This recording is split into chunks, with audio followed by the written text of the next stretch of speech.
Hey friends, in this video we're going to look at a really exciting Sony patent that I think could be a game changer. A little while ago I made a video talking about some new Sony lenses for medium format curved sensors, and what that means is that Sony's being really active about pursuing this really innovative concept that's starting to look in a lot of people's eyes more like an eventuality than a possibility. It's looking very possible, and it's looking like it's going to happen. And these lenses that they've already patented span a good range. They're all primes. They're going to have to be for a curved sensor. So I think this medium format segment could be very much like Tesla, where you make your really high-end car and that funds the next one, and that funds the next one, and that funds the next one until you get to something affordable.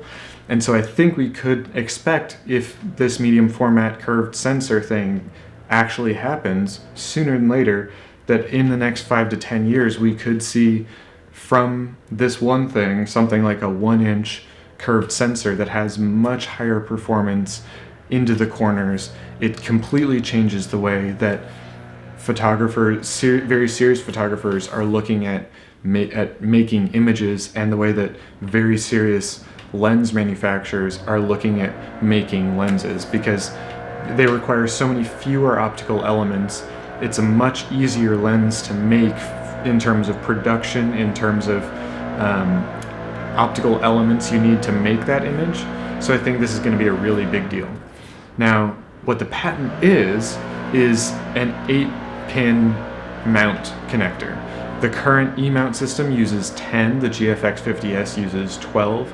So 8 seems to make sense to me, at any rate, for being this medium format curved sensor, because there's a lot less data that you need to pull into and out of a prime lens with 5 or 6 optical elements with autofocus than you need for something like an A7R, an A9, all that. You're getting EXIF data, you're getting autofocus all in one go. And I think that's going to be a really easy thing to get out of that 8-pin, and I think that's why that we're going to, and I think this is geared towards that that medium format curved sensor. So I think this is going to be a really big deal in the next 18 to 36 months.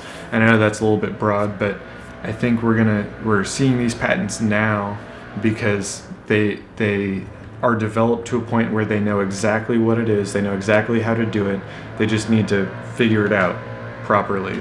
Because you can figure out all of the bits coming up, but then once you're trying to put it all together into a camera, into an actual lens, there's a lot of difficulties with production, with integrating it into what you're already producing, with getting your materials right, with getting your menus right, and arguably Sony never gets their menus right, but we can hope, with getting your autofocus performance tuned, with getting all of these little bits and pieces ready for consumers.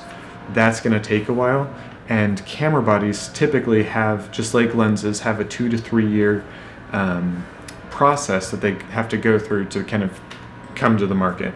So I think the first iteration of this curved medium format sensor and those lenses, it's going to be great, it's going to be really good, but it's not going to be all the way there. And so I think that we'll see, because that's what Sony does, like with the A7 series, the original ones, A7, A7S, A7R.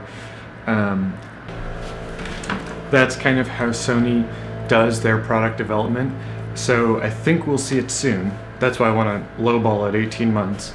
But I think they might put a lot of effort into it as well. I think we might see some more lens patents out of them. I think we might see some more lenses out of them. I think we might even see some product differentiation within that medium format curved sensor straight out the gate, much like that A7 series. So I think there's a lot of really exciting things in that, and I'm really looking forward to exploring those down the line. So thank you very much for your time and for your attention. I'm looking forward to seeing you in the next one.